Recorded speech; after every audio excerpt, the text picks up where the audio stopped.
Cabinet मंत्री doctor Dhaniram Shandil ने शिमला में शनिवार को कहा कि शिमला कालका रेल का इतिहास बाबा बलकू के साथ जुड़ा।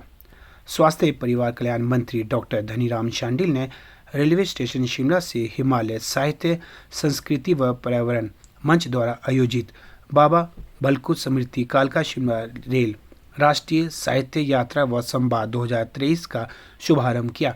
उन्होंने कहा कि हिमालय साहित्य संस्कृति व पर्यावरण मंच द्वारा की गई यह पहल अत्यंत सराहनीय है, जिनके प्रयासों से हिमालयन क्वीन एक्सप्रेस शिमला कालका रेल में देश के अलग अलग हिस्सों से आए लगभग 35 साहित्यकारों, पत्रकारों, लेखकों, रंगकर्मी व लोक गायक ने बाबा भलकू की स्मृति पर उन्हें चलती हुई रेल में याद किया। इस तरह का राष्ट्रीय आयोजन चलती हुई रेल में अपने आप में एक अनूठी पहल है।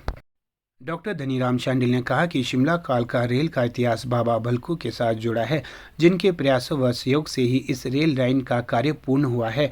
उन्होंने कहा कि कंडाघाट में कंडाघाट से बाबा भलकू के पुश्तैनी गांव की ओर जाने वाली सड़क पर उनकी स्मृति में बाबा भलकू द्वार की स्थापना की जा रही है। इसी तर्ज पर उनकी स्मृति पर समय समय पर अलग अलग प्रकार के संगोष्ठी व आयोजन किए जा रहे हैं। उन्होंने कहा कि यह साहित्य यात्रा शिमला रेलवे स्टेशन से बड़ियोग रेलवे स्टेशन तक और वहां से वापस शिमला रेलवे स्टेशन आएगी। चलती रेल में कहानी, कविता, गजल, संगीत के कई सत्र रेलवे स्टेशनों के नाम से संपन्न होंगे। सभी लेखक दूसरे दिन बस से बाबा बलकू के पुश्तैनी गांव और घर जाएंगे।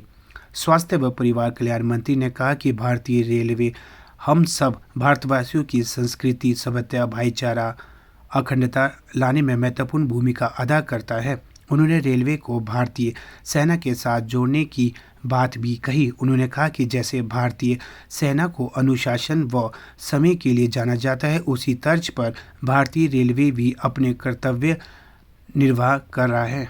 इस अवसर पर स्वास्थ्य मंत्री ने देश के अलग अलग हिस्सों से आए साहित्यकारों को सम्मानित किया तथा उनके द्वारा लिखी गई पुस्तकों का विमोचन भी किया।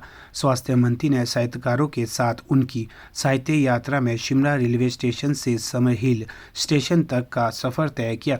इस अवसर पर अध्यक्ष व संयोजक SR Harnot, Shimla railway station अधीक्षक संजय सहित अन्य साहित्यकार व अधिकारीगण उपस्थित रहे।